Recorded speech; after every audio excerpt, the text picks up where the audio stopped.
I'm Chiquita Mullins-Lee, and I'm Arts Learning Coordinator for the Ohio Arts Council, and it is truly my pleasure to welcome you to Ohio's 11th annual Poetry Out Loud State Finals. I've had the privilege and the honor and the joy of seeing and hearing the best poetry ever written recited by high school students who learned about poetry and about themselves through participating in Poetry Out Loud. I truly believe in the value of this program, and I am pleased to present our 12 state finalists who are competing today for the chance to represent Ohio at the national competition in Washington, D.C. It's not easy to memorize a poem, and even more impressive to recite it with confidence and grace in a setting like this one. The very first National Poetry Out Loud champion was Ohio's own Jason Hilley, who won a prize of $20,000. And just last year, Ohio State champion Sarah Benow was a national finalist, winning $1,000. I'm sure we've got a national finalist in our presence here today. The state finals will consist of 3 rounds. The top 6 highest scoring students from the first 2 rounds will recite a 3rd poem in the final round. The contestants will be scored in 6 categories: physical presence, voice and articulation, dramatic appropriateness, evidence of understanding, overall performance, and accuracy. For this formidable task, I'd like to thank our 3 distinguished judges: Steve Abbott, Rose Smith, and Alan Cohen.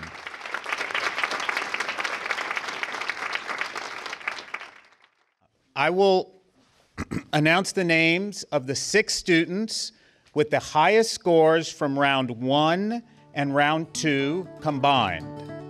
Brianna McGee, Springfield High School. We are the dreamers of dreams. Natalie Kais, Columbus School for Girls. Creando Spanglish.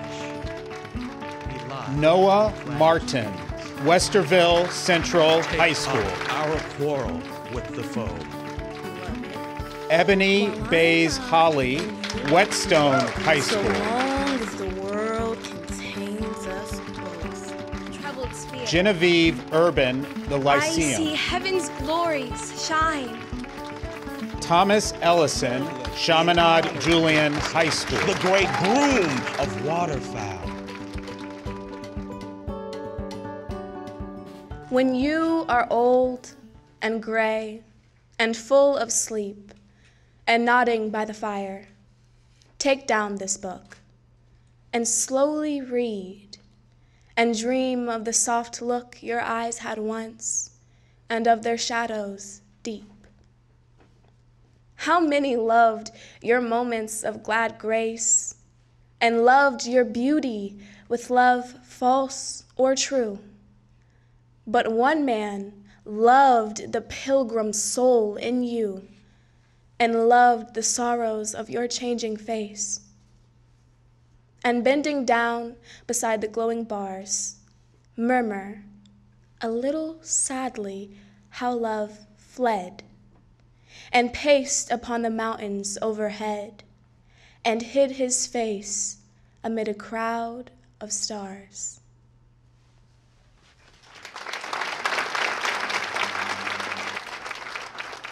After the fierce midsummer all ablaze has burned itself to ashes and expires in the intensity of its own fires, there come the mellow, mild St. Martin days, crowned with the calm of peace, but sad with haze. So after love has led us till he tires of his throes and torments and desires, comes large-eyed friendship, With a restful gaze, he beckons us to follow, and across cool, verdant vales we wander, free from care. Is it a touch of frost lies in the air? Why are we haunted with a sense of loss? We do not wish the pain back or the heat. And yet, these days are incomplete.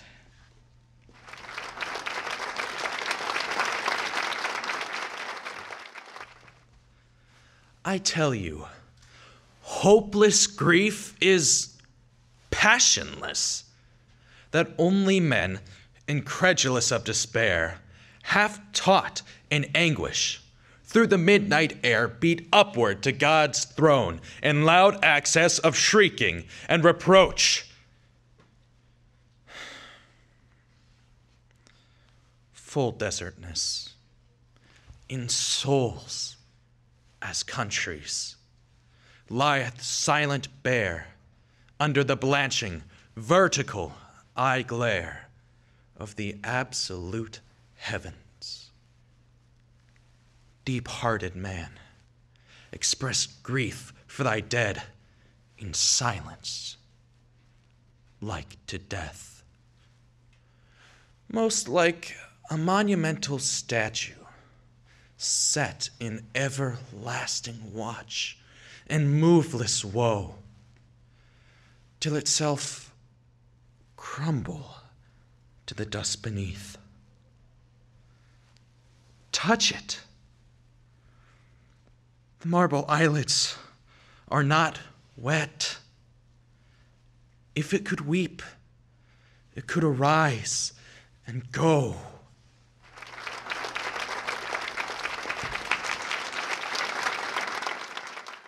We deemed the secret lost, the spirit gone, which spake in Greek simplicity of thoughts, and in the forms of gods and heroes wrought eternal beauty from the sculptured stone, a higher charm than modern culture won. With all the wealth of metaphysic lore, gifted to analyze, dissect, explore, a many-colored light flows from one sun. Art, 'neath its beams, a motley thread has spun. The prism modifies the perfect day, but thou hast known such mediums to shun, and cast once more on life a pure white ray, absorbed in the creations of thy mind, forgetting daily self, my truest self, I find.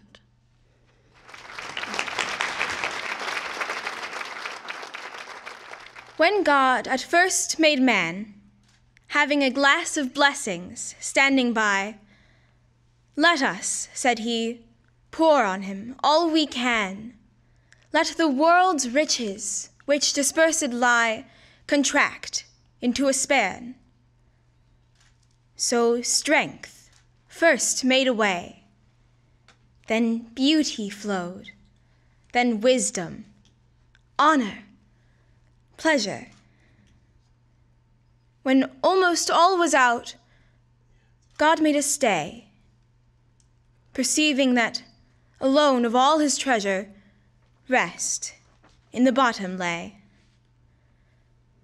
For if I should, said he, bestow this jewel also on my creature, he would adore my gifts instead of me, and rest in nature, not the God of nature. So both should losers be. Yet let him keep the rest, but keep them with repining restlessness. Let him be rich and weary, that at least, if goodness lead him not, yet weariness may toss him to my breast.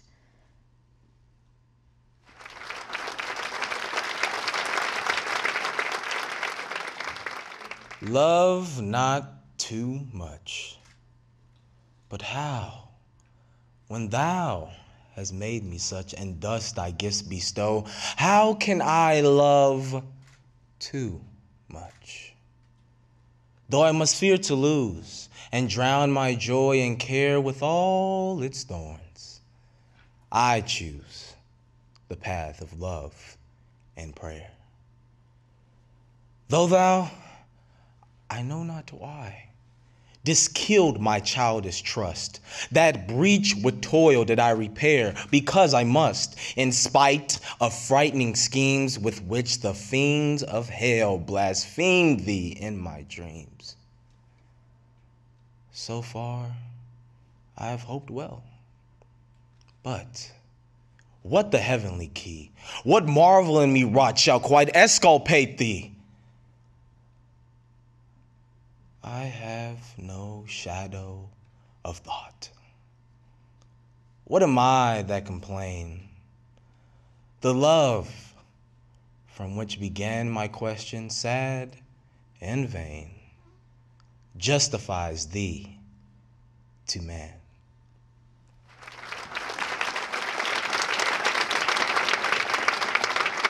Okay, what everyone has been waiting for. Please congratulate our third place winner, Brianna McGee, Springfield High School. When you are old and gray and full of sleep. Our second place winner is Noah Martin, Westerville Central High School. If it could weep, it could arise and go. Okay, drum roll, please. And now, the first place prize, the winner of Ohio's 11th annual Poetry Out Loud competition, and our new Poetry Out Loud state champion goes to Thomas Ellison, Chaminade Julian High School. How can I love too?